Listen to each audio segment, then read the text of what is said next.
بسم اللہ الرحمن الرحیم. میں ہوں طاہر ڈھنڈسا اور آپ دیکھ رہے ہیں ٹی ڈی ڈیجیٹل. بہت سی خبریں اب تو خبر و خبری ہو گئی ہے. اگر ہم کہا جائے کہ دھرنے کا کیا ہوا کیا نہیں ہوا، ساری باتیں اس لیے کوئی ضرورت نہیں ہے.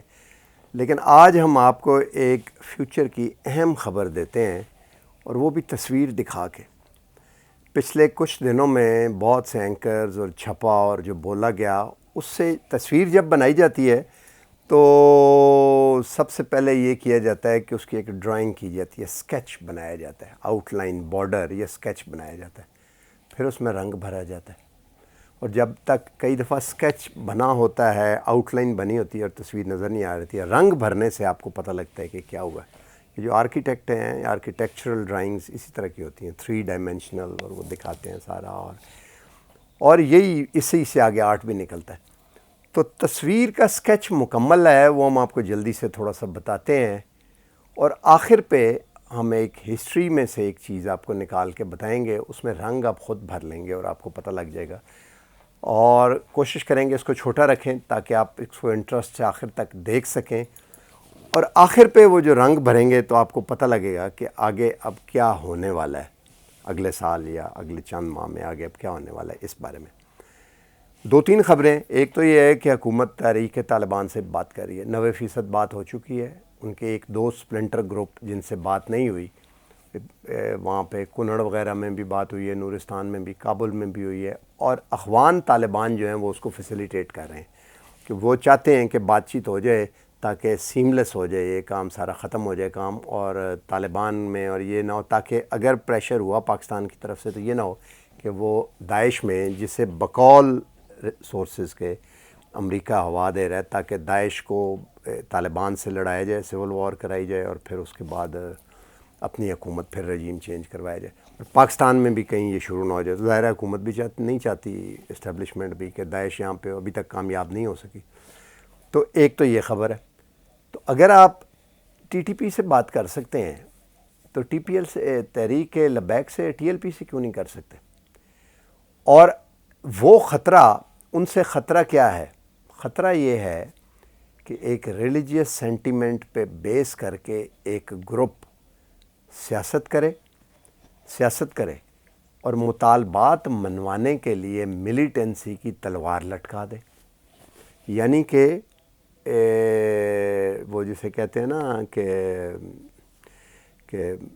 ان کے ساتھ بھی اور ان کے ساتھ بھی، to run with the hare and dine with the hound, یا اس طرح بولا جاتا ہے کہ ان اندر سے. تو یہ چیز جو ہے آگے چلے گی. اگر یہ ہو جائے تو یہ تو ایک طرح کا دہشت گردی جو ہے وہ اپنے مذہب کے نام پہ امپوز کر دی، تو جو اسٹیبلشمنٹ نہیں چاہتی. یہ خطرہ ہے. تو اس کو فیسیلیٹیٹ فوج نے اس لیے کیا ہے کہ جو خطرہ ہے کہ جس میں خون بہے گا، کہ آپ ابھی خون بہانا چاہتے ہیں. تو انہوں نے بات چیت کر کے ان سے ٹی ایل پی کے ساتھ اس کو ختم کر دیا تاکہ فوری خون خرابہ نہ ہو اور کام دوبارہ ٹھیک ہو اور چل پڑے آگے. اب عدالتیں جو ہیں انہوں نے بہت سے لوگ چھوڑ دیے تھے ٹی ایل پی کے، ٹی ایل پی کہہ رہا ہوں میں، تحریک طالبان پاکستان کے، ٹی ٹی پی کے. اب جب انہیں چھوڑ دیے انہوں نے، تو آپ عدالت کے ذریعے سزا دلوا نہیں سکتے.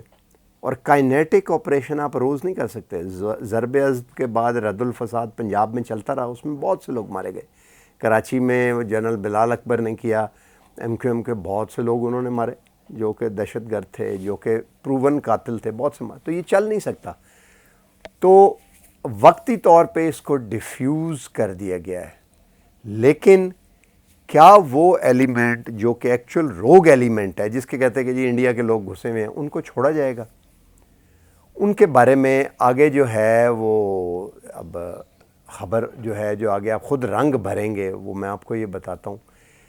بات یہ ہے کہ جو ملیٹنسی ہے وہ چھوڑی جا نہیں سکتی. اور سیاست میں ڈیفیوز کرنا جو ہے وہ تو ظاہر ہے وہ ایک ہو سکتا ہے آپ آ کے کریں، بٹ ملیٹنسی دونوں کٹھی نہیں. اس وقت اگر طاقت کا استعمال کیا جاتا تو آسمان سے عذاب نازل ہو جاتا. یعنی کہ خون خرابہ، بے گناہ آدمی کا مرنا ایک آسمانی عذاب ہی ہوتا ہے ایک طرح سے. جہاں بے گناہ درجنوں میں، بہت، جیسے پولیس والے بہت زیادہ مارے جاتے ہیں۔ 77 میں 329 یا 300 کچھ لوگ گولی سے مارے گئے فوج کی۔ بعد میں پتہ لگا کہ امریکہ فنڈ کر رہا تھا ان کو، ڈالر آ رہے تھے، پہیہ جام چل رہا تھا کیونکہ بھٹو کو ہٹانا تھا۔ تو اس لیے اس عذاب سے ڈرتے ہوئے اس کو مؤخر ختم کر دیا گیا، تاکہ اب میں آپ کو ہسٹری میں سے ایک واقعہ بتاتا ہوں اور اسکیچ کرتا ہوں، رنگ آپ خود بھریں گے۔ جس وقت ہلاکو خان نے بغداد پہ حملہ کیا تو اس نے کھوپڑیوں کے مینار بنا دیے اور قتل عام کیا، اور کہتے ہیں کہ گھوڑوں کے پاؤں جو ہیں وہ خون میں، ٹخنوں سے اوپر تک سڑکوں پہ خون میں گھوڑے بھاگتے تھے، اور دجلہ کا پانی کتب خانہ جب جلا کے پھینکا تو کئی مہینے تک اس کا پانی اس راکھ سے کالا رہا، شدید تباہی۔ اس نے ہلاکو خان نے جو خلیفہ تھے معتصم باللہ، ان کو پکڑ کے بلایا اور دعوت کی، اور سونے جواہر، میں پہلے بھی یہ بتا چکا ہوں کہ سونے کے برتنوں میں جواہر رکھے اور کہا کھاؤ۔ اس نے کہا یہ کھانے کی چیز، اس نے کہا پھر یہ کس کام آتے ہیں، تمہیں پتہ ہی نہیں ہے، تم نے پتھر رکھے ہوئے ہیں اور کسی کام بھی نہیں آتے۔ اس نے کہا ایسے بے عقل آدمی کو جا کے تیغ کرو۔ اب جو ہلاکو خان تھا وہ، اس کی فوج، وہ پیگن تھے، پیگنزم جسے کہتے ہیں، اور ظاہر ہے ان کے بھی بیلیف سسٹم ہوتا ہے، پیگنز کا بھی ایک بیلیف سسٹم ہوتا ہے کوئی۔ ان کا یہ بیلیف تھا کہ اگر حاکم وقت کا خون زمین پہ بہہ جائے تو آسمان سے عذاب نازل ہو جاتا ہے، قدرتی آفت آ جاتی ہے کوئی۔ ہلاکو خان کو اب مارنا بھی تھا، تو انہوں نے یہ کیا کہ انہوں نے اس کو نمدے میں یعنی قالین میں لپیٹا اور اس کے اوپر گھوڑے دوڑا دیے۔ اب اس کے اوپر گھوڑے دوڑا دیے گئے تو خون جو تھا وہ زمین پہ، حاکم وقت کا وہ جو تھا وہ، اس کا خون زمین پہ نہیں بہا۔ تو یہ ہسٹری میں سے ایک واقعہ تھا، یہ ایک سکیچ ہے، اس میں آپ رنگ اب خود بھریں گے اور آپ کو پتہ لگے گا کہ آگے کیا ہونے والا ہے۔ آج تک کے لیے اتنا ہی، ملتے ہیں اگلے ویڈیو میں۔ چینل کو لائک اور سبسکرائب کر دیں اور بیل آئیکن کو بھی پریس کر دیں۔